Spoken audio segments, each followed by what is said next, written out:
Bueno, mis hermanos, buenas noches. Espero que estén bien. Me alegro que todos llegaron casi puntual, algunos un poco ya. Bueno, todos antes del estudio, eso es lo importante y todos ya están ahí sentados y cómodos. Mis hermanos, solo quería recordarles que solo quedan 3 copias del libro. Si todavía quedan 3 copias, no sé, pero la última vez que vi 3 copias disponibles para comprar del pastor Nathan. Si no han comprado su libro de la escatología práctica, cómo vivir los últimos tiempos hoy, pues toma la oportunidad, cógelo antes que alguien más lo coge y paga $20 a nuestro hermano para apoyar su ministerio. Pero también pues entendemos que esto vale más que $20, la verdad. Tiene mucho contenido. Nos está dando un descuento, sí, mi hermano. De lo que sé por ahora es que este libro está limitado, es decir, que no lo han hecho disponible públicamente todavía. Lo hicieron para una conferencia en Medellín, Colombia, que se llama Muestra a Cristo. Entonces, el hermano, nuestro pastor Nathan adquirió como unos 10 copias para traer aquí con el propósito de poder venderlos a nosotros. En unos, me imagino que meses o semanas va a salir un poco más revisado y actualizado del mismo publicador, Poema. Y pues a mí, Nathan me va a avisar cuando está disponible digitalmente para poder entonces dejarles saber a ustedes. Entonces, no te preocupes. Perfecto. Mis hermanos, solo para introducir a nuestro hermano, para los que no estaban aquí el domingo, el pastor Nathan Díaz, cual es mi muy querido hermano y amigo, es pastor en la iglesia evangélica Coajimalpa en la Ciudad de México. Es también productor del programa de radio Clasificación A, que se transmite en emisoras del mundo hispano. También es colaborador de artículos y libros con Coalición por el Evangelio, Estudio Biblia y Teología en el Instituto Bíblico Moody de Chicago, y ha sido maestro de escatología y de apologética en varios seminarios e institutos bíblicos. Si quieren escuchar más de los programas de nuestro pastor Nathan, pueden ir a Spotify, a otro TuneIn, diferentes aplicaciones que tienen podcasts y puedes encontrar Clasificación A, o incluso puedes también pedirle la página web para ver todas las entrevistas y programas que él tiene bajo su ministerio. Bueno, en este momento quiero darle la oportunidad al pastor Nathan a ministrarnos y instruirnos en lo que es la escatología práctica y bíblica. Steven.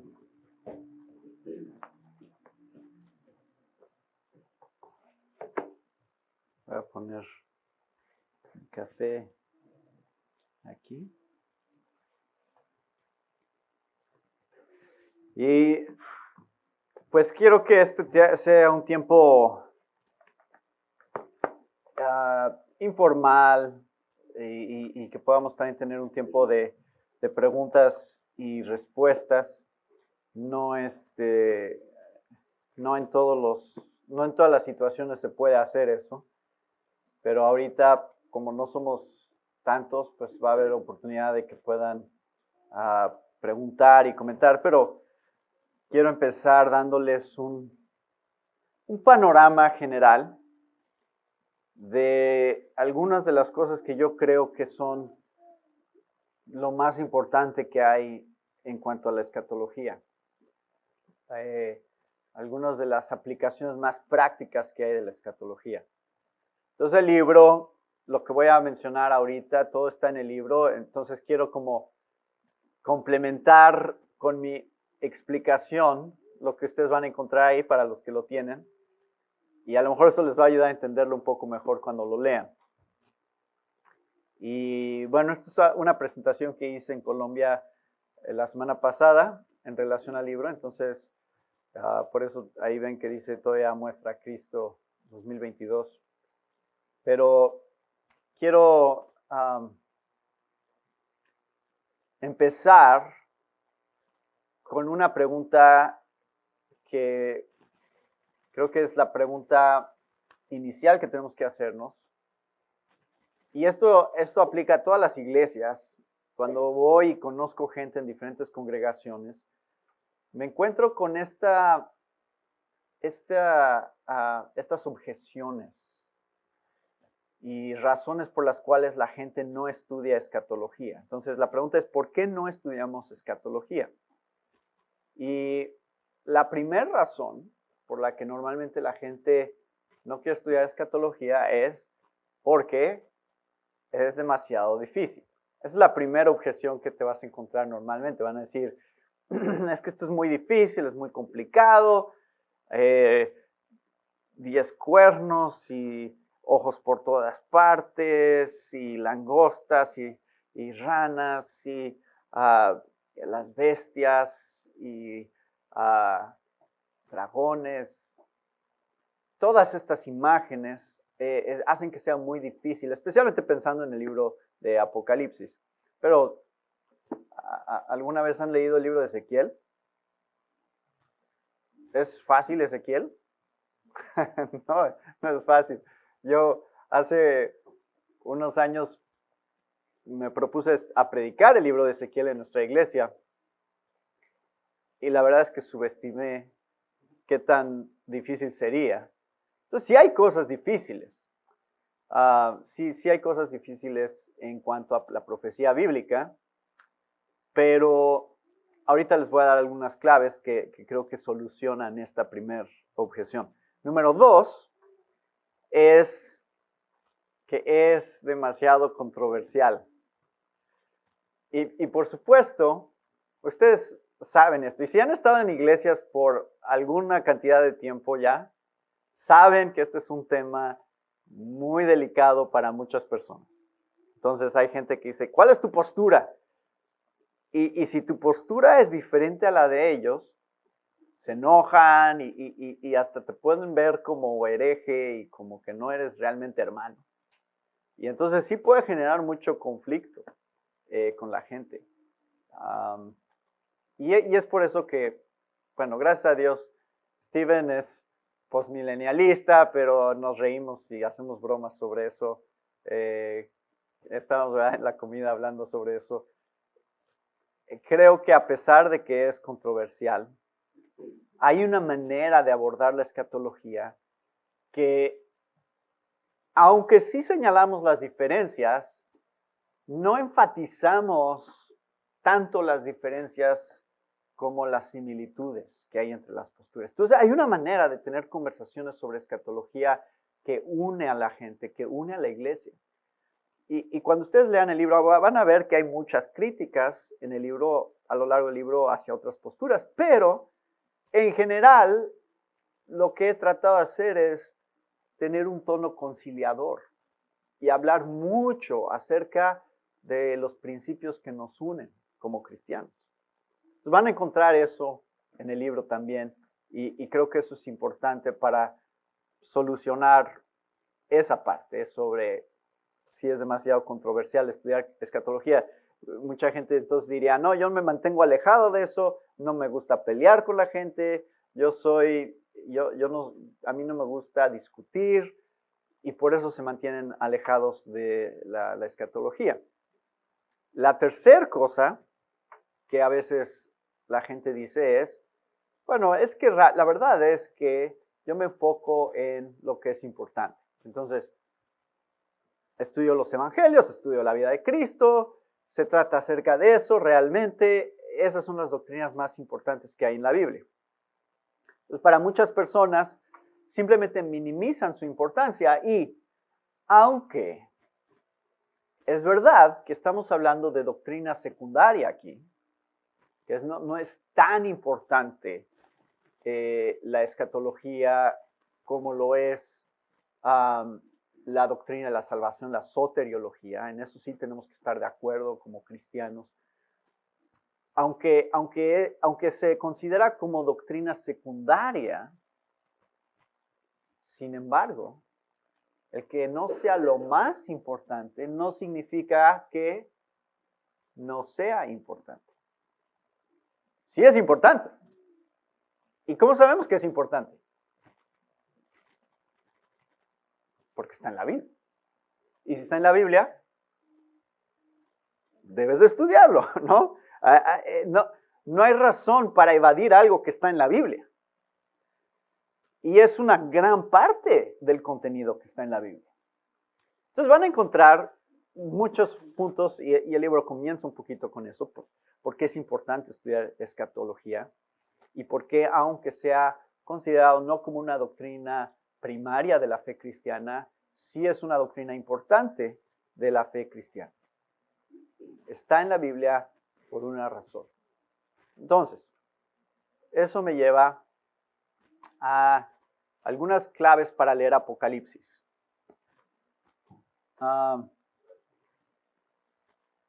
Esto viene, lo que voy a hablar ahorita es muy breve, lo que voy a decir, hay mucho más sobre esto, pero esto viene en el capítulo 1 del libro. Esta parte que les voy a explicar ahorita, brevemente, es solo para decirles cómo se ven más o menos estos principios que hacen que sea realmente mucho más fácil estudiar Apocalipsis. Estos fueron claves hermenéuticas que a mí me ayudaron, que de repente hicieron que Apocalipsis se volviera un libro mucho, mucho más entendible, mucho, mucho más claro. Pero estos son principios hermenéuticos. Cómo leemos, cómo estudiamos el libro es el punto de partida para realmente, si Apocalipsis es fácil o es difícil, va a depender de cuál es la hermenéutica que estás usando para leerlo. Entonces, la primera pregunta que tendríamos que hacernos ¿es simbólico o literal lo que estoy leyendo? Y esto es una de las cosas que causa mucha confusión acerca de Apocalipsis, porque mucha gente quiere leer Apocalipsis como lee otras partes de la Biblia. La mayoría de la Biblia está escrita en un género literario llamado narrativa histórica. Narrativa histórica te está contando la historia como sucedió y por lo regular está en un orden cronológico. Y lo que te dice es literal. Entonces, fue Jesús al mar de Galilea y es el mar de Galilea y tú puedes ir al mar de Galilea hoy, ¿no? Y estaban en Jerusalén y pues es Jerusalén, sabes dónde está ubicado Jerusalén y son lugares geográficos, literales. La mayoría de la Biblia sí está escrita así, pero cuando tú llegas al género literario apocalíptico, te encuentras con que este género es en su naturaleza simbólico, lo cual es muy útil al momento de estarlo estudiando, porque de repente no tienes que estar pensando las langostas han de ser helicópteros que está viendo Juan, ¿no? Tratando de hacer conexiones entre las visiones y cosas literales, sino más bien estás viendo, y esto lo vamos a ver en un momento, cómo se conectan todas esas imágenes con ideas que previamente han sido desarrolladas en la Biblia. Entonces, esa es la primera clave. Yo estoy convencido, en mi estudio de escatología y en mi estudio de Apocalipsis, que tu primera suposición o presuposición al leer Apocalipsis debería de ser: lo que estoy leyendo es simbólico. Ese es el punto de partida, uno de los puntos de partida. Número 2, ¿es cíclico o es cronológico lo que estoy leyendo? Entonces, esa es la otra. Ya saben las respuestas a estas preguntas, creo. A lo mejor ya han escuchado algo sobre esto, pero la idea ahí es que cuando tú estás leyendo, la mayoría también otra vez de los libros que son narrativa histórica, estás leyéndolos linealmente. Y entonces pasa esto, luego pasa esto, luego pasa esto, luego pasa esto. Entonces, por ejemplo, el libro de Mateo empieza con el nacimiento de Jesús y termina con su resurrección y su ascensión. Eso es cronológico, van en ese orden los eventos.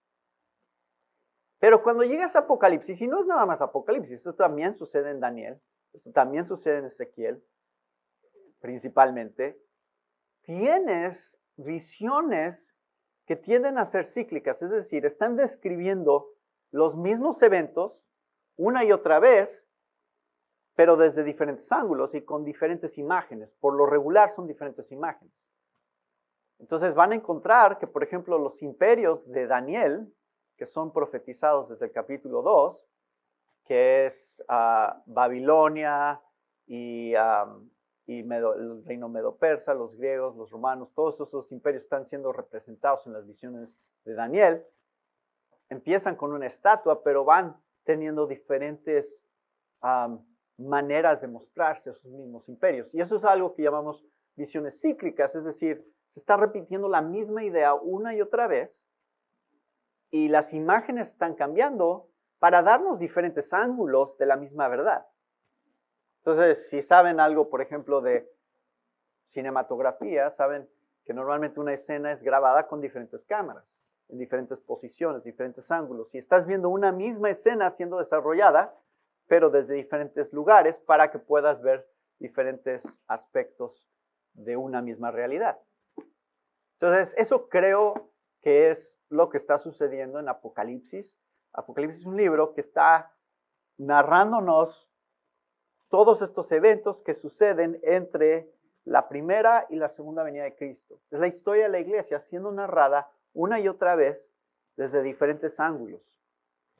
Y entonces van a encontrar algunos diagramas y algunas explicaciones de cómo se ve esto más o menos, pero nada más para darles una pista brevemente. Tenemos, por ejemplo, 3 series de juicios que primero son sellos, luego trompetas, luego copas. En esas 3 series de juicios hay 7. Y el sexto de cada uno es el juicio contra la humanidad, el juicio contra todo el mundo. Y el séptimo representa el momento de la segunda venida. Pero la manera en que están narrados es, hay 6 sellos, luego, ¿verdad?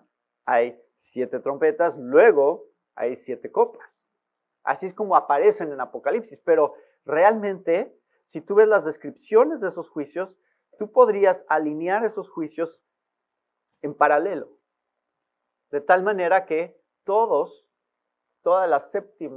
los séptimos juicios se alinearían con la segunda venida, como un solo evento. Y entonces hay números que son simbólicos usados en Apocalipsis, hay colores que son usados simbólicamente en Apocalipsis y hay imágenes que son usadas también simbólicamente. La tercera pregunta, pasado o futuro.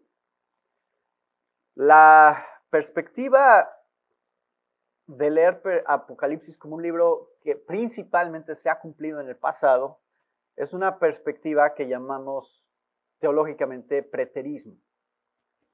Se ha cumplido en el pasado, hay muchos teólogos, muchos buenos maestros de la Biblia que creen que la mayoría de Apocalipsis ya se cumplió en el primer siglo y que la mayoría está describiendo los eventos que se desataron hasta el año 70 después de Cristo, que es después de la destrucción del templo, del emperador Tito, y que realmente estaba prediciendo esos eventos, principalmente el libro, especialmente en cuanto a la tribulación.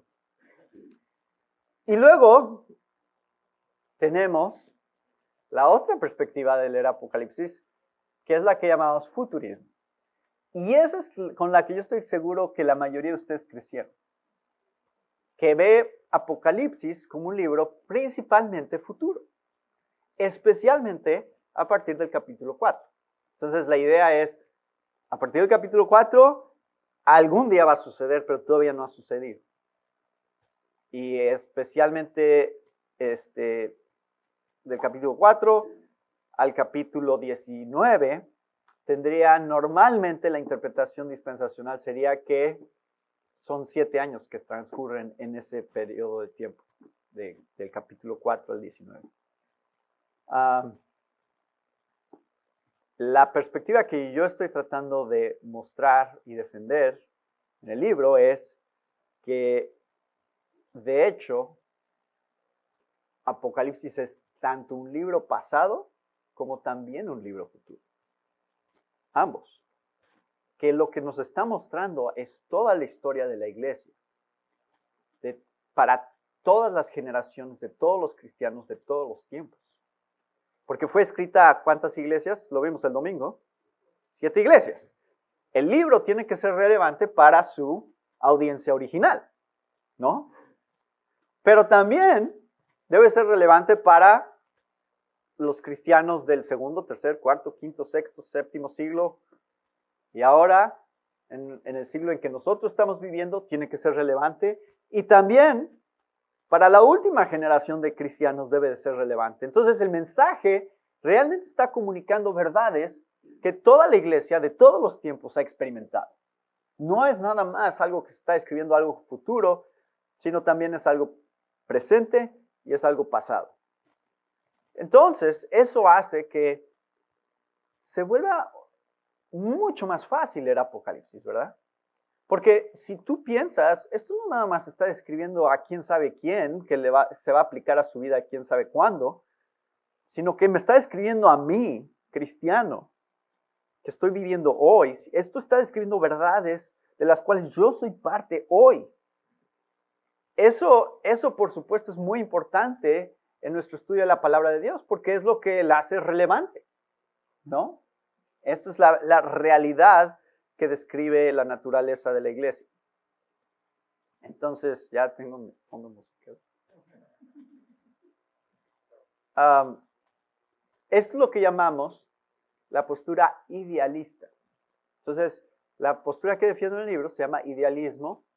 Algunos lo llaman idealismo ecléctico porque también tiene algunos aspectos que reconocen que sí, Apocalipsis también es un libro que habla del futuro en algunas cosas y también es un libro que habla del pasado en algunas cosas, pero principalmente son cosas que aplican a toda la iglesia de todos los tiempos.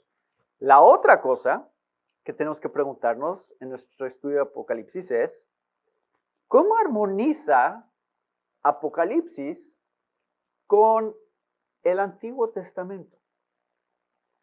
Y de hecho, esta es una de las claves más importantes que necesitan saber cuando estudian Apocalipsis. Porque en vez de ver los noticieros y ver los eventos que están sucediendo hoy y decir, ay, es que Rusia invadió Ucrania, ¿cómo encaja eso con Apocalipsis? En vez de hacer eso, que es importar eventos que estamos viendo a nuestro alrededor y tratar de encajarlos con Apocalipsis, lo cual muchos cristianos han tratado de hacer a lo largo de los años, en vez de hacer eso, deberíamos estar regresando a la misma palabra para entender de qué está hablando. Y ustedes saben que Apocalipsis contiene más de 500 alusiones al Antiguo Testamento. Hay más de 500 alusiones en Apocalipsis al Antiguo Testamento. Más alusiones en Apocalipsis, un solo libro, que en todo el resto del Nuevo Testamento junto. Entonces, ¿cuál creen ustedes que debería ser una pista importante para entender el libro? Conocer tu Antiguo Testamento. Si tú conoces bien tu Antiguo Testamento, muchas cosas que está describiendo Juan en estas visiones van a empezar a hacer conexiones. Y esas conexiones son cruciales para entender de qué está hablando y qué significan estos símbolos. Y nada más para darles un ejemplo de eso, si recuerdan cuando estábamos leyendo sobre las 7 iglesias, el domingo, cuando estás leyendo la iglesia de Pérgamo, creo es, habla de Jezabel, esa mujer Jezabel. Y claro, no es que había una mujer llamada Jezabel en esa iglesia, pero Jezabel es un personaje del Antiguo Testamento y tú tienes que estudiar a Jezabel para entender por qué le está poniendo el nombre Jezabel, Jesús, en esa carta. Y todo el libro es así, o sea, todo el libro está haciendo este tipo de referencias que no son citas. Es diferente una cita, porque cuando leemos una cita en el Nuevo Testamento dice, como dijo el profeta Isaías, y cita a Isaías, ¿no? Pablo hace eso mucho. Pero una alusión no es así, una alusión no dice, como dijo Moisés, ¿no? O como dijo David, no hace eso, nada más toma la imagen, la adapta un poco, la modifica un poco, pero tú sabes de dónde la está tomando. Y es una manera de amplificar en la visión, el significado que tenía en el Antiguo Testamento, ahora darle un nuevo significado mucho más complejo y amplio, porque ahora se cumple en Cristo de una manera mucho más profunda lo que esas historias del Antiguo Testamento, esas imágenes del Antiguo Testamento estaban haciendo antes, para el pueblo de Israel especialmente. Entonces, eso es cómo armoniza con el Antiguo Testamento. Y por último, cómo armoniza con el Nuevo Testamento. Y esto otra vez es muy importante porque Apocalipsis forma parte de el Nuevo Testamento. Y yo estoy convencido que no hay nada que realmente es nuevo en Apocalipsis que no haya sido ya desarrollado en otras partes del Nuevo Testamento. No hay ninguna nueva doctrina, ningún nuevo grupo de gente, ningún evento particular que sea nuevo en Apocalipsis. Está retomando lo que los apóstoles ya habían estado desarrollando en sus cartas, en sus epístolas. Ya esos eventos, el rapto, la segunda venida, la restauración de todas las cosas, la intensificación de la persecución hacia la iglesia, hacia los santos, todo eso ya apareció en otras partes del Nuevo Testamento. No hay nada nuevo en realidad. Y eso es muy útil porque entonces, cuando te empiezas a armonizar Apocalipsis con el Nuevo Testamento, tienes algún tipo de referencia. ¿De qué está hablando este símbolo? Bueno, este símbolo está hablando de este principio que Pablo ya desarrolló aquí, aquí, aquí, y que Pedro desarrolló aquí, aquí, aquí, Jesús desarrolló en los evangelios aquí, aquí, aquí. Entonces, de repente ya tienes conexiones. Y solamente para darles un ejemplo, no quiero convencerlos necesariamente de mi postura, pueden diferir de mí, pero les voy a dar un ejemplo de los más controversiales. ¿Qué significa que Satanás es atado 1000 años en Apocalipsis 20? ¿Saben cuál es una pista muy simple para descifrar eso? Busquen dónde se usa la palabra atar a Satanás en otra parte del Nuevo Testamento. Hay otro lugar donde aparece eso, que es en los evangelios. Jesús habló de atar a Satanás en su primera venida. No es un concepto nuevo. Si tiene ciertas posturas, sí es un concepto nuevo. Pero dentro de la postura que estoy tratando de explicar en el libro, no es un concepto nuevo. Es algo que ya apareció en el Nuevo Testamento. Que eso haría que sea mucho más fácil interpretar Apocalipsis entonces. ¿De qué habla eso? Es muy raro eso de que es encerrado en el abismo y encadenado y todo eso. ¿De qué está hablando? Bueno, busca todas esas referencias en el Nuevo Testamento y puedes entender un poco más sobre a qué se está refiriendo probablemente Juan en esa visión. Entonces, déjenme mostrarles algunos de los símbolos que hay, creo yo, de la iglesia en Apocalipsis.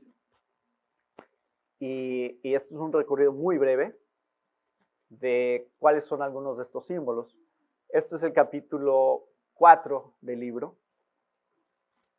Primeramente tenemos, por ejemplo, los 7 candeleros. Ese es un símbolo muy fácil porque el mismo Apocalipsis dice, los 7 candeleros son las 7 iglesias. Ahí está haciendo lo más claro posible la interpretación del símbolo.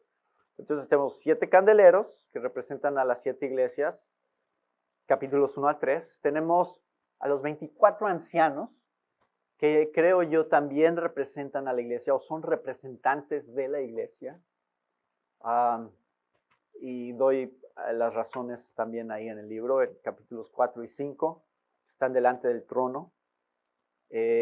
También los 144,000, esto es muy controversial, los 144,000, creo que también en capítulos 7 y 14 representan a la iglesia.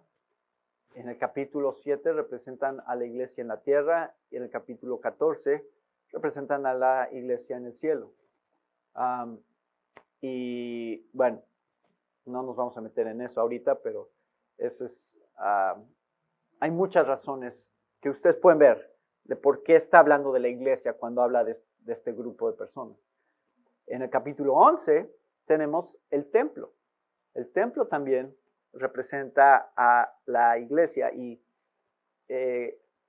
Cuando ustedes ven otras imágenes del templo, van a encontrar por qué está usando Juan el templo como un símbolo de la iglesia. En particular pueden ver cómo se conecta eso con Ezequiel 40 al 48. Más adelante, en el capítulo 11, habla de los dos testigos. Y los dos testigos son descritos como los dos candeleros. Y claro, los dos candeleros, ya sabemos, las candeleros son las iglesias. Y cuando habla de dos candeleros, qué interesante que hay dos iglesias que no reciben reprensión de parte de Dios.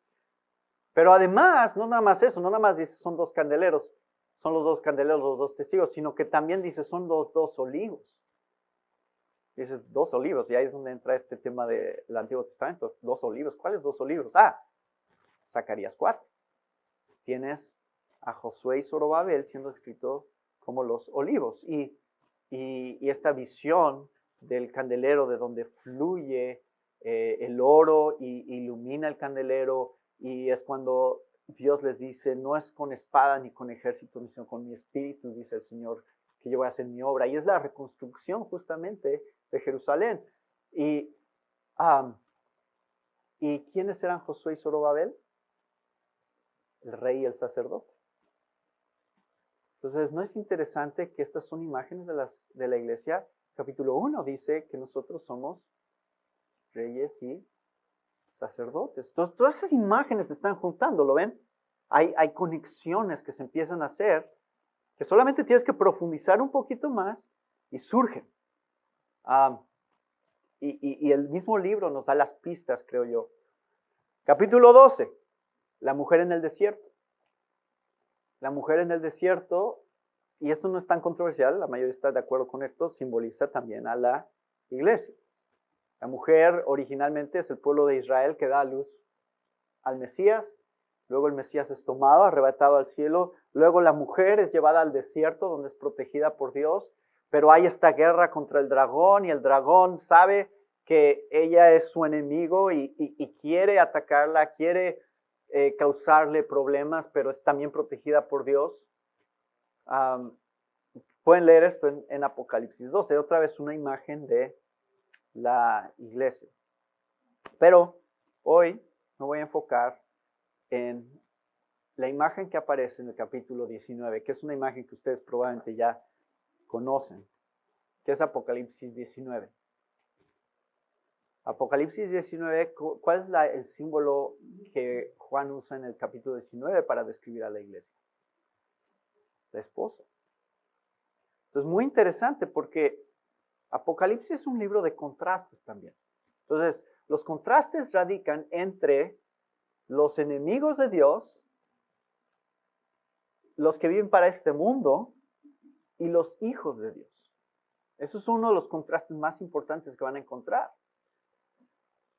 Y en el capítulo 17 y 18 de Apocalipsis apareció otra mujer. ¿Se acuerdan de esa mujer? Esa mujer era la gran ramera. Entonces hay otra mujer, que es la ramera, que se ha prostituido en su idolatría y en su rebeldía contra Dios, y ha prostituido a las naciones. Y esa mujer, esa ramera, ahora es contrastada en el capítulo 19 con la esposa, vestida de lino fino, resplandeciente y pura, presentándose para su esposo. Ese es el contraste de la imagen. Entonces tenemos dos mujeres, tenemos dos ciudades. ¿Qué ciudad está conectada con la gran ramera? Babilonia. ¿Y qué ciudad está conectada con la esposa? Jerusalén, la Nueva Jerusalén. La Nueva Jerusalén, dice Juan en su visión, el capítulo 21, es la esposa. Así lo dice, es la esposa. Entonces, la iglesia es representada como una mujer y como una ciudad al final. Así como los enemigos de Dios fueron representados como una mujer y como una ciudad. Entonces tienes todos estos contrastes, tienes inclusive dos trinidades que aparecen en Apocalipsis.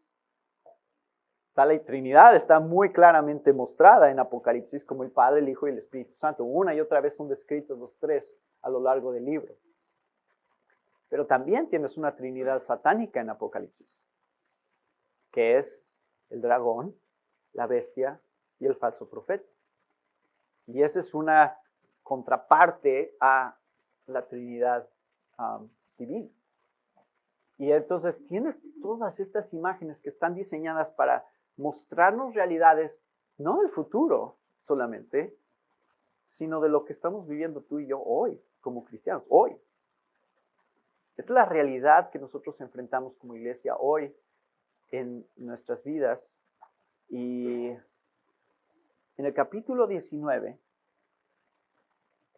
quiero que vean la imagen. Esto es NBLA. Después de esto oí como una gran voz de una gran multitud en el cielo que decía, aleluya, la salvación y la gloria y el poder pertenecen a nuestro Dios, porque sus juicios son verdaderos y justos, pues ha juzgado a la gran ramera que corrompía la tierra con su inmoralidad y ha vengado la sangre de sus siervos en ella. Y dijeron por segunda vez, aleluya, el humo de ella sube por los siglos de los siglos. Entonces los 24 ancianos y los 4 seres vivientes se postraron y adoraron a Dios que está sentado en el trono y decían, amén, aleluya. Y del trono salió una voz que decía, alaben ustedes a nuestro Dios, todos ustedes sus siervos, los que le temen, los pequeños y los grandes. Oí como la voz de una gran multitud, como el estruendo de muchas aguas y como el sonido de fuertes truenos que decía, aleluya. Porque el Señor nuestro Dios Todopoderoso reina. Regocijémonos y alegrémonos y démosle a Él la gloria, porque las bodas del Cordero han llegado y su esposa se ha preparado y a ella le fue concedido vestirse de lino fino, resplandeciente y limpio, porque las acciones justas de los santos son el lino fino. El ángel me dijo, escribe, bienaventurados los que están invitados a la cena de las bodas del Cordero. También me dijo, estas son palabras verdaderas de Dios. Entonces caí a sus pies para adorarlo y me dijo, no hagas eso. Yo soy consiervo tuyo y de tus hermanos que poseen el testimonio de Jesús. Adora a Dios. El testimonio de Jesús es el espíritu de la profecía.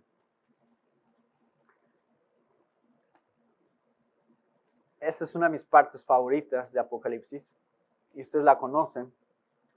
Y la razón por la que creo que es significativa es porque en el matrimonio nosotros podemos entender que Dios está reflejando la relación más profunda e íntima que puede existir entre dos personas para decirnos algo acerca de lo que Él quiere para su iglesia, entre nosotros y Él.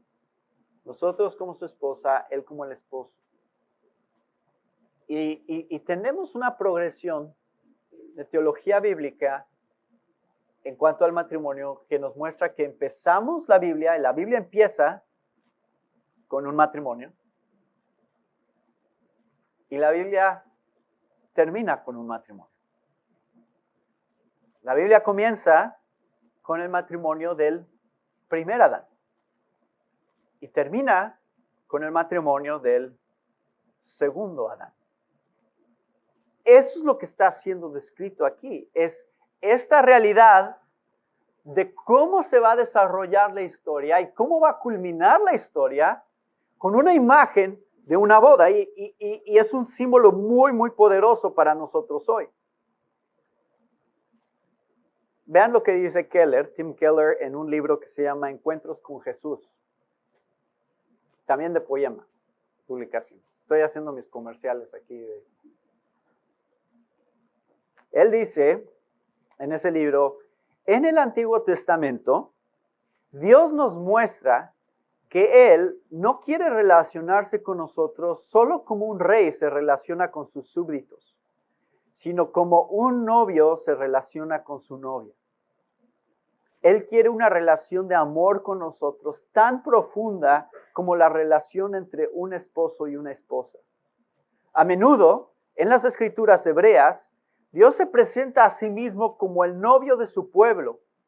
Juan comienza profundizando aún más en este tema.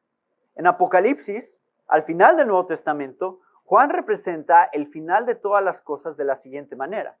Vi además la ciudad santa, la nueva Jerusalén, que bajaba del cielo procedente de Dios, preparada como una novia hermosamente vestida para su prometido.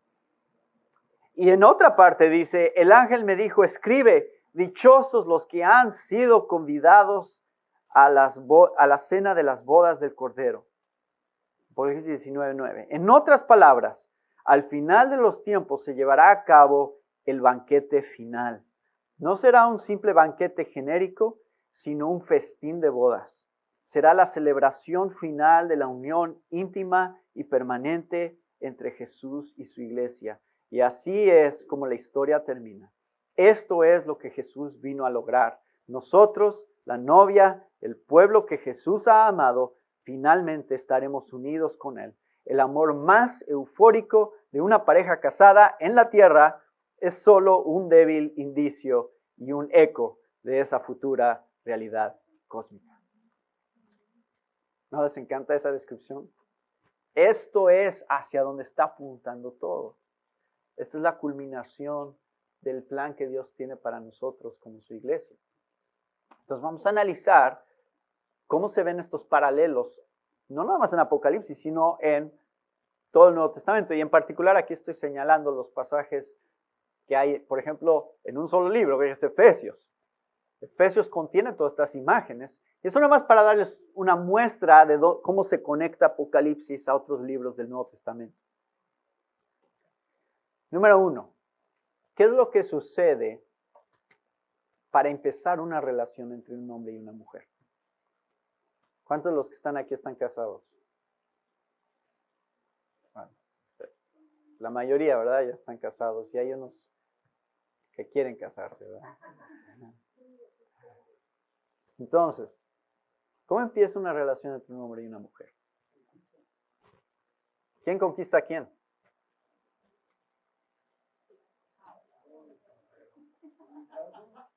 Pero debería de ser. ¿Cómo debería de ser? Creo que debería de ser el hombre el que tiene la iniciativa, ¿no?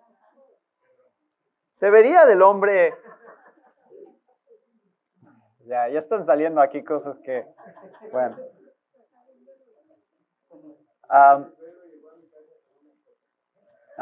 Bueno, sí. No, esos temas extremos, sí.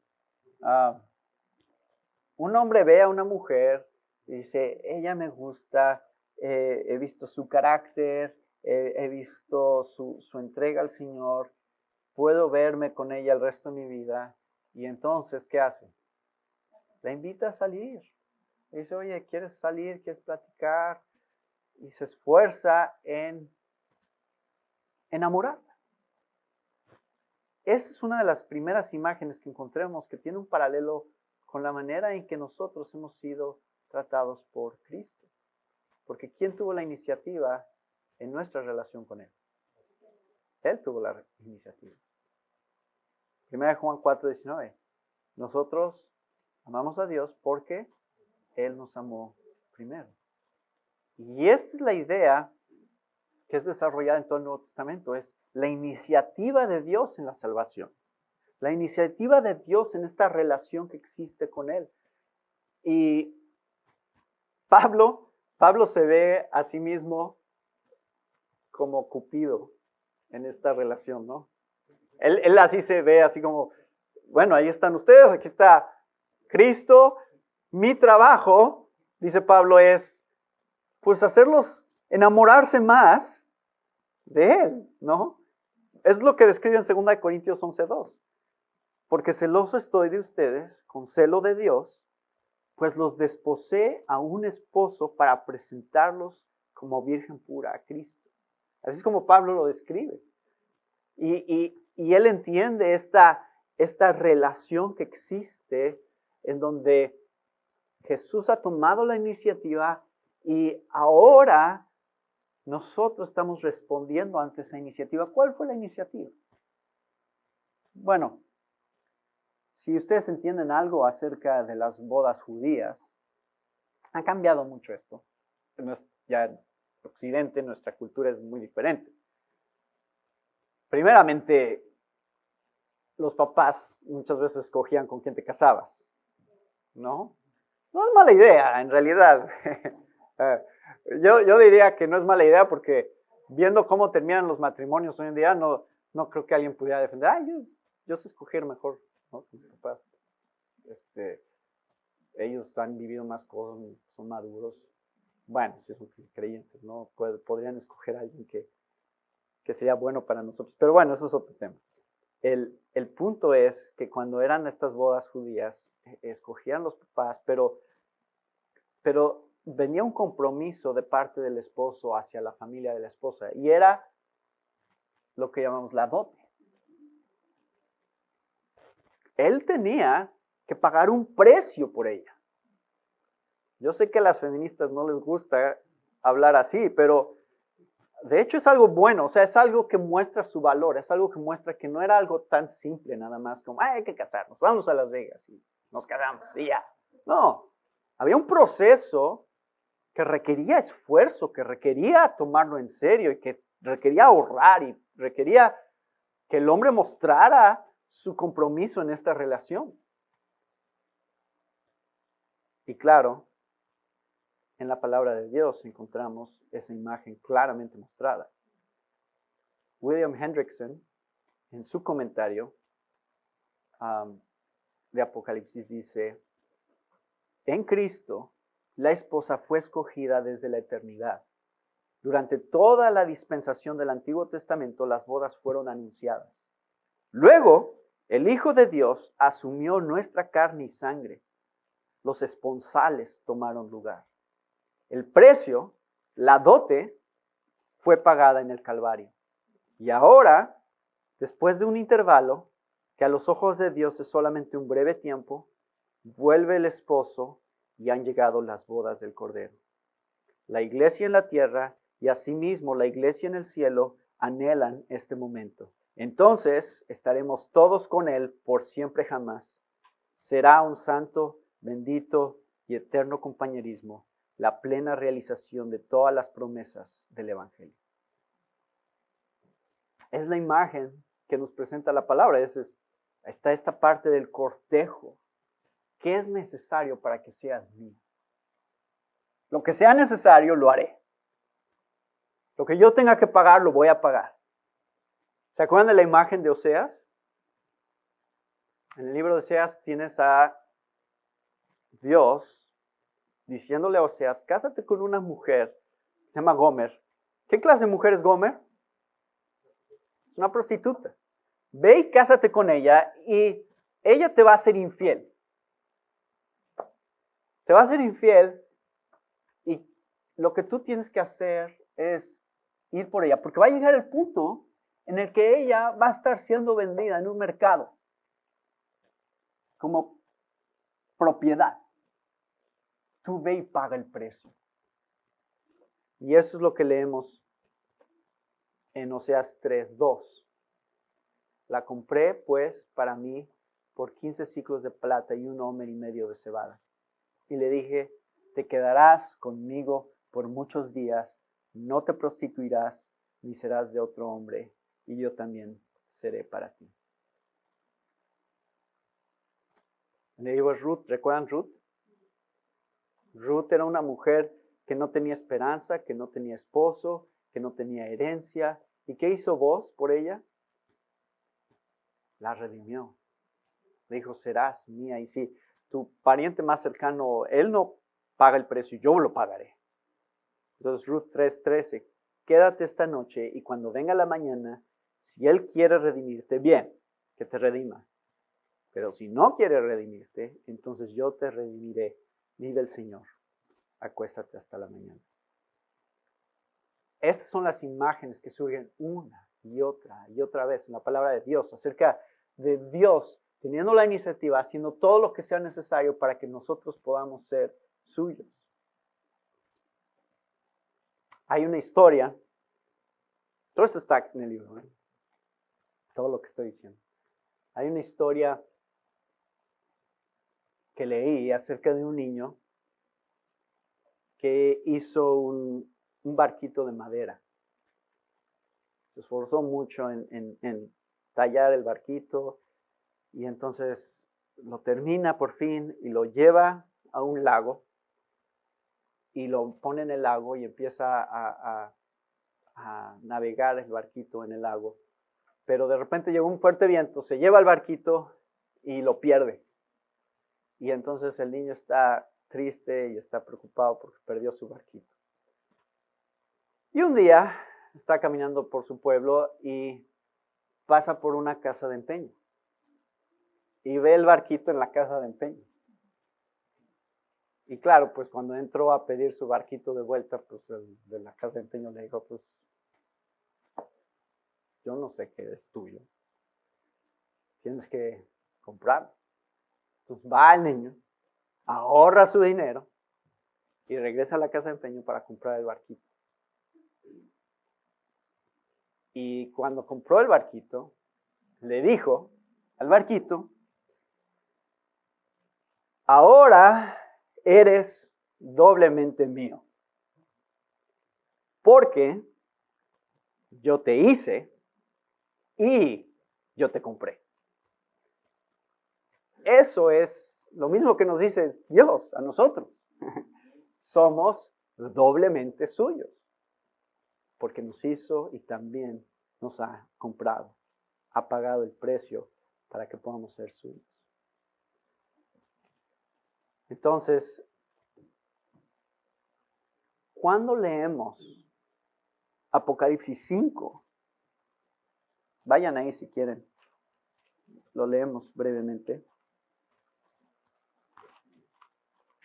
Van a encontrar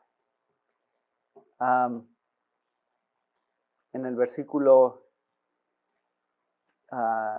9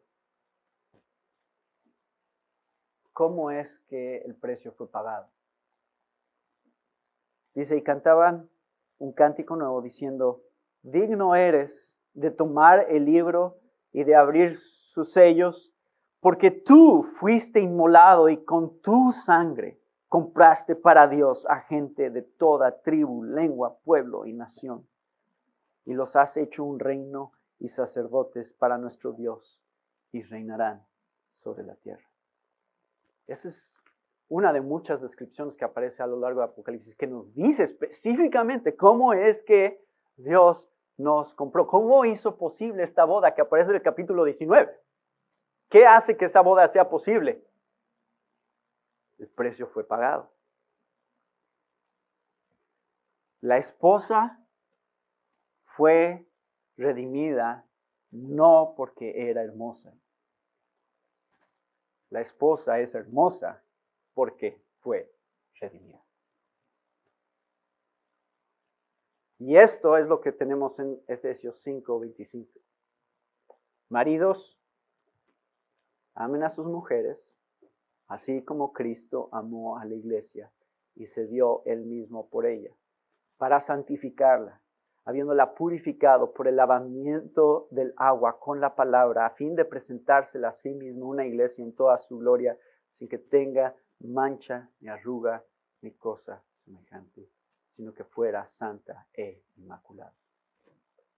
Entonces, hay esta idea de cómo Dios nos está preparando para lo que viene, cómo está preparando la manera en que nos vemos delante de Él, por la obra que Él ha hecho. No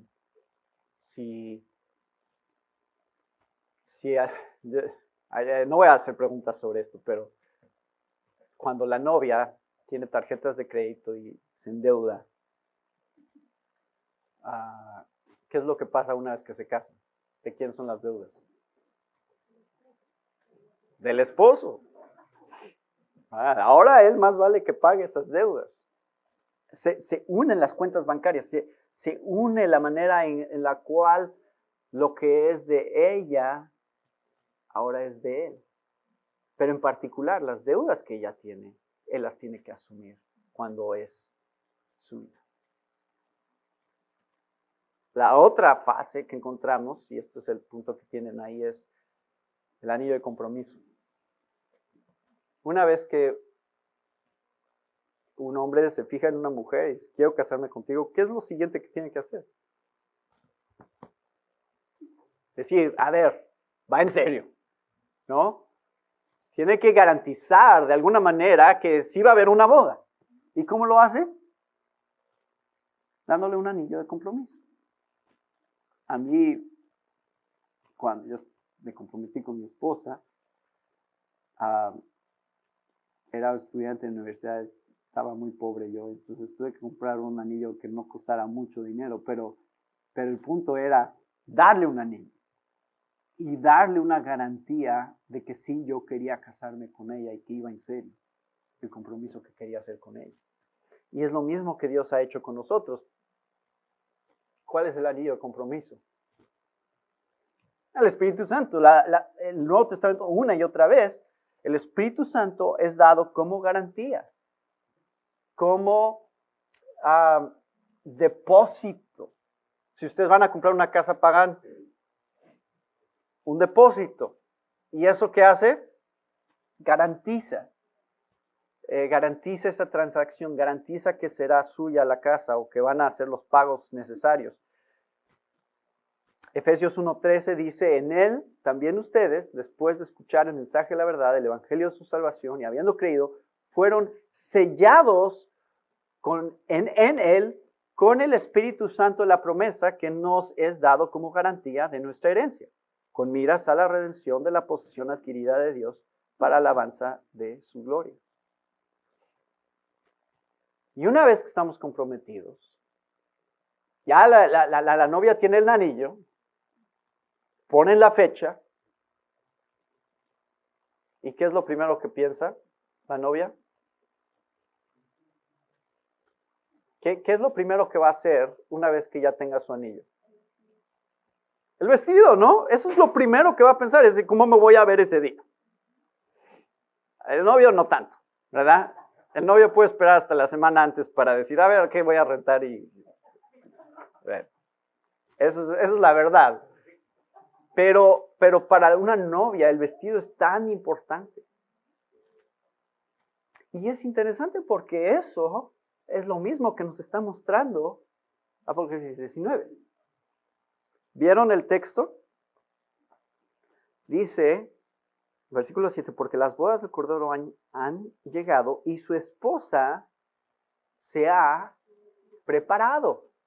Ya se preparó. ¿Y qué implica su preparación? A ella le fue concedido vestirse de lino fino, resplandeciente y limpio, porque las acciones justas de los santos son el lino fino. Entonces, la idea aquí es que el llamado a la iglesia constante que la Biblia nos hace, y en particular este pasaje de Apocalipsis 19 es, tú y yo tenemos que estar preparándonos hoy para la boda que viene. Tú y yo tenemos que estar pensando cómo me estoy preparando hoy para mi boda. Y el texto nos dice que esa preparación tiene que ver con nuestra santificación. Tiene que ver con las áreas que tú y yo sabemos que Dios todavía tiene que trabajar en nuestros corazones. Tiene que ver con esa oración como la que hace David, el Salmo 139, Señor, ve mi corazón, ve mis pensamientos, ve mi corazón, ve si hay camino de perversidad ahí. Muéstramelo y guíame en el camino eterno. Lo mencionaba el domingo con ustedes. Y esto es de lo que habla Pablo en Efesios 4:21. Si en verdad lo oísteis y habéis sido enseñados en él, conforme a la verdad que hay en Jesús, que en cuanto a vuestra anterior manera de vivir, os despojéis del viejo hombre que se corrompe según los deseos engañosos y que seáis renovados en el espíritu de vuestra mente y os vistáis del nuevo hombre, el cual en la semejanza de Dios ha sido creado en la justicia y santidad de la verdad. O por ejemplo, Colosenses 3:8. Pero ahora, desechad también vosotros todas estas cosas: ira, enojo, malicia, maledicencia, lenguaje soez de vuestra boca. No mintáis los unos a los otros, puesto que habéis desechado al viejo hombre con sus malos hábitos y os habéis vestido del nuevo hombre, el cual se va renovando hacia un verdadero conocimiento conforme a la imagen de aquel que lo creó. ¿Cómo nos estamos preparando hoy? Por eso es relevante la escatología. Porque nos está diciendo, ¿has pensado que pronto te vas a casar? ¿Y ya pensaste en el vestido? ¿Ya pensaste en cómo te vas a presentar ese día? Yo no sé ustedes, pero yo nunca he visto una novia fea. ¿Alguna vez han ido a una boda que entre la novia y digan, ¡voy! Llora? ¿Qué pasó ahí? No, o sea, de alguna manera mágica, siempre se ven espectaculares. Y es porque es uno de los días más importantes de su vida. Y no lo toma a la ligera y pasa horas y horas peinándose y maquillándose y vistiéndose y arreglándose, porque esto es importante para ella. Entonces, ese es el mismo llamado que nos está haciendo la palabra de Dios en cuanto a cómo nos preparamos hoy nosotros. Y esto es, particularmente en este texto, nos muestra, dice el versículo 10, cuando Juan quiere adorar al ángel, le dice, no hagas eso, yo soy consiervo tuyo y de tus hermanos, que poseen el testimonio de Jesús, adora a Dios. El testimonio de Jesús es el espíritu de la profecía. Los que poseen el testimonio de Jesús. Eso significa que la manera en que tú y yo nos estamos preparando para la boda tiene que ver con la manera en que estamos reflejando la importancia que tiene el novio. Y el mundo que nos rodea, ellos no ven a Jesús. Jesús no está entre nosotros físicamente hoy. Lo único que ellos pueden ver es nuestras vidas. Nosotros somos el testimonio de Jesús. La transformación que Él haga en nosotros es lo único que ellos pueden conocer acerca de lo que hace el Evangelio en la vida de una persona. Esto debería de ser algo que nos transforma todos los días, ¿no? Que nos pone prioridades todos los días. Y la anticipación de este día crece y crece y crece, ¿no? Se está acercando el día, se está acercando el día, ya está más cerca, ya está más cerca. ¿Y saben qué? Cuando ustedes participan de la cena del Señor, juntos como iglesia, es un mandamiento de parte de Dios por una razón. Porque la cena del Señor no es nada más está apuntándonos hacia atrás, no es nada más está diciendo, sí, Jesús murió por nosotros en la cruz y derramó su sangre. Si no está comunicando eso, pero también saben que está comunicando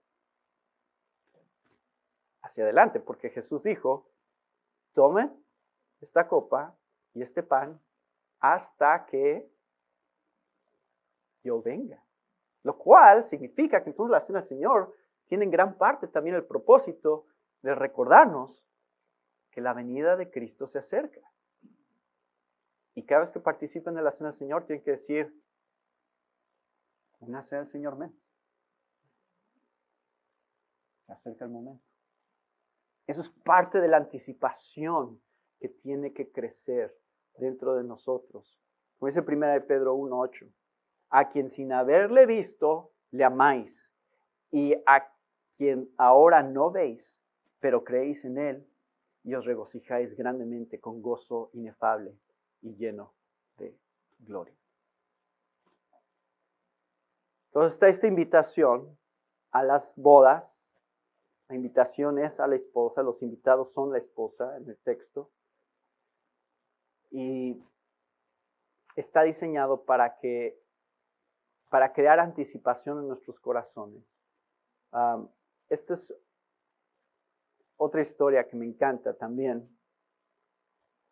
Una mujer que desde niña, creo que como a los 10 años que le dio tuberculosis. Y creció con esta tuberculosis. No es cierto, no es de 10 años, eso, estoy confundiendo la otra historia, pero es una mujer que más bien, ya más grande, no se había casado, ya más grande, le dio tuberculosis, se empezó a poner peor y peor, pero entonces ella vivía con su papá, y en sus últimos días empezó a delirar, y ya estaba delirando ella.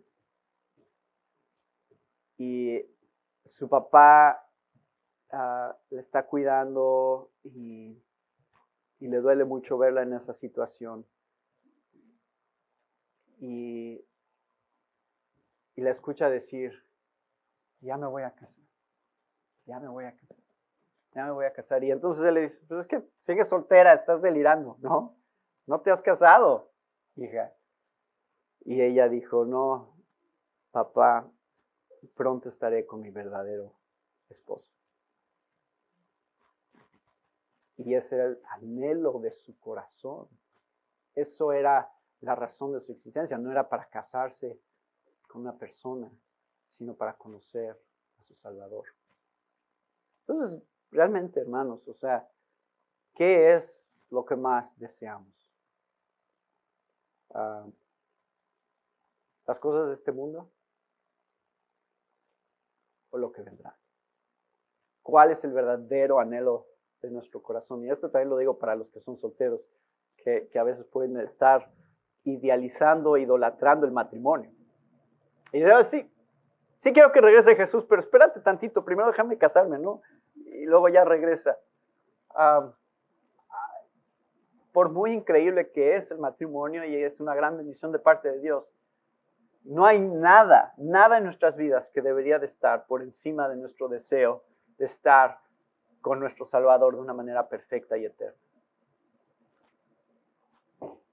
Entonces, llegamos a la última parte, que es la ceremonia. Y vean en el texto, hay muchas cosas que me estoy brincando aquí, pero es interesante, hay tantos detalles. Esta ceremonia, esta boda, comienza con un funeral. El funeral de la gran ramera es lo que inaugura la ceremonia de la boda, que es el capítulo 18. Y ahora en el capítulo 19 se vuelve real cuando dice que Dios ha juzgado a la gran ramera que corrompía la tierra con su inmoralidad y ha vengado la sangre de sus siervos en ella. Entonces, este juicio, este funeral, hace que surja adoración en los santos. ¿Lo ven? No es por el sufrimiento de la gente tanto que viene este gozo, es por el hecho de que Dios está derramando y ejecutando su justicia ahora de una manera perfecta y final en todo el mundo. Y eso causa gozo en el pueblo de Dios. Estamos siendo vindicados ahora por Dios y aparecen estas palabras, aleluya. Lo ven en el versículo 1, lo ven en el versículo 3, lo ven en el versículo 4, lo ven en el versículo 6. 4 veces aparece la palabra aleluya.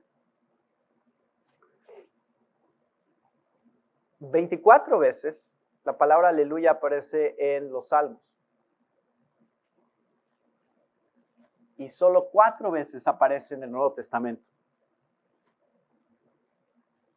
Todas las 4 veces, en todo el Nuevo Testamento donde aparece aleluya, están en Apocalipsis 19.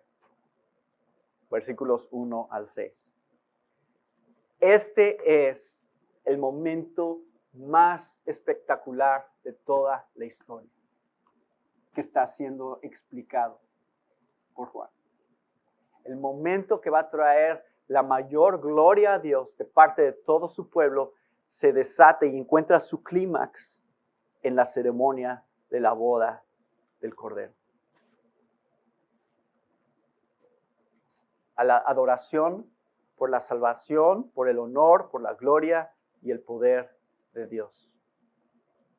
Esto viene de esta imagen, aparece en Isaías 61, versículo 10, que dice: en gran manera me gozaré en el Señor, mi alma se regocijará en mi Dios, porque Él me ha vestido de ropas de salvación, me ha envuelto en manto de justicia, como el novio se engalana con una corona, como la novia se adorna con sus joyas, porque como la tierra produce sus renuevos y como el huerto hace brotar lo sembrado en él, así el Señor Dios hará que la justicia y la alabanza broten en presencia de todas las naciones. Esta es la imagen que nos es presentada en Apocalipsis 19. En Efesios 1:10 encontramos esto. Esto es lo que desata este momento de la historia. Esta es la inauguración de este momento de la historia. Dice: en Él tenemos redención mediante su sangre, el perdón de nuestros pecados, según las riquezas de su gracia.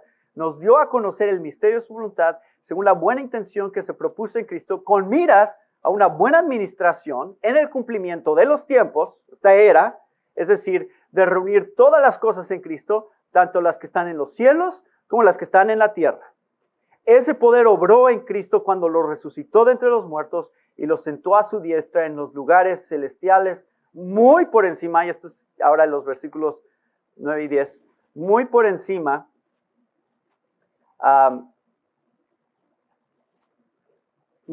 de todo principado, autoridad, poder, dominio y de todo nombre que se nombra, no solo en este siglo, sino también en el venidero, versículos 20 al 23.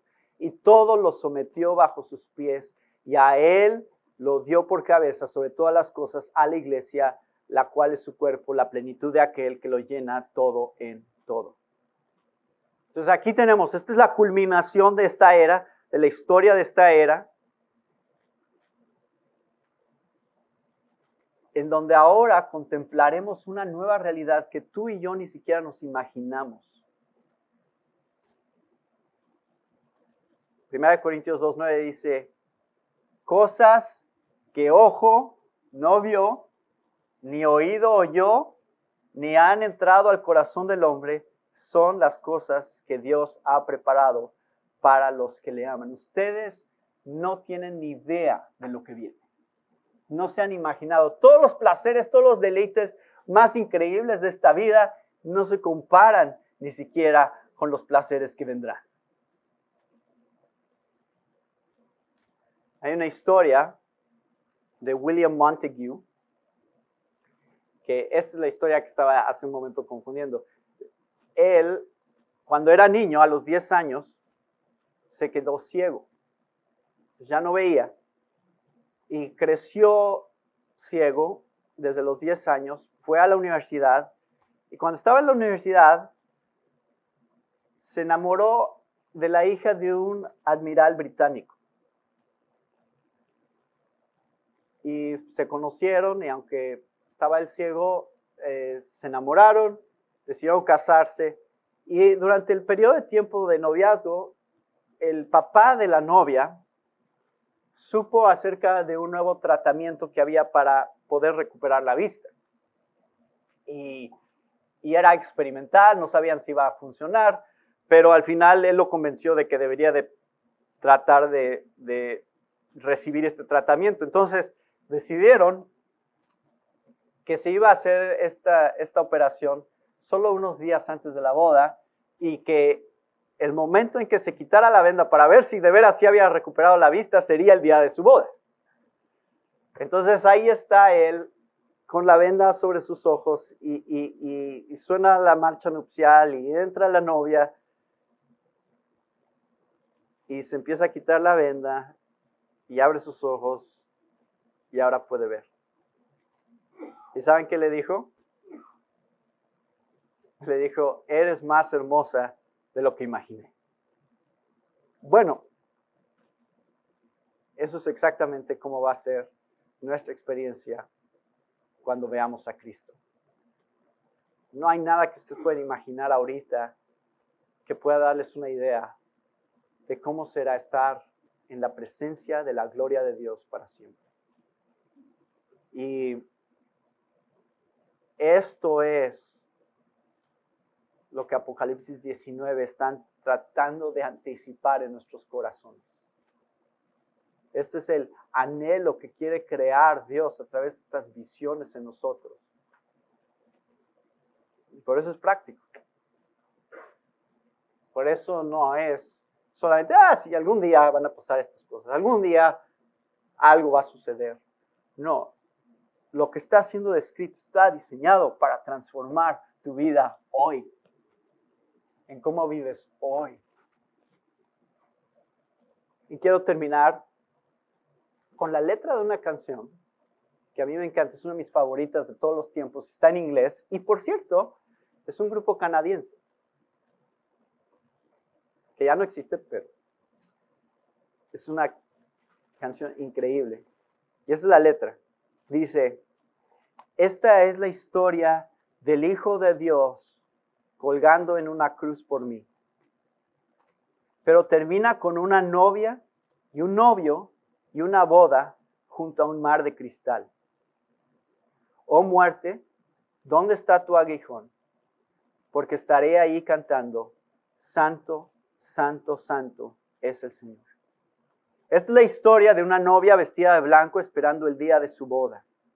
La anticipación crece dentro de ella, mientras su novio es coronado rey. Oh muerte, ¿dónde está tu aguijón? Porque estaré ahí cantando, Santo, Santo, Santo es el Señor. Santo, Santo, Santo es el Señor Todopoderoso, el que era y es y habrá de venir. Esta es la historia de una novia de blanco cantando el día de su boda. Todos juntos, los que eran y son, pueden estar delante de su Dios y cantar, Santo, Santo, Santo es el Señor Todopoderoso.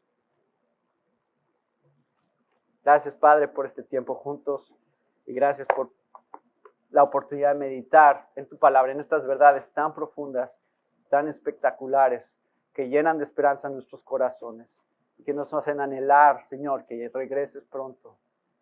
Sabemos, Señor, que todavía no has terminado con tu iglesia, pero sabemos, Señor, también que nuestra esperanza es segura y firme, porque tenemos al Espíritu Santo y que la obra que tú tengas que hacer, la terminarás.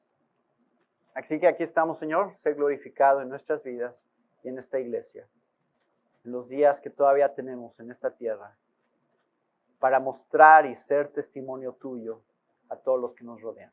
En tu nombre oramos, en nombre de Cristo Jesús.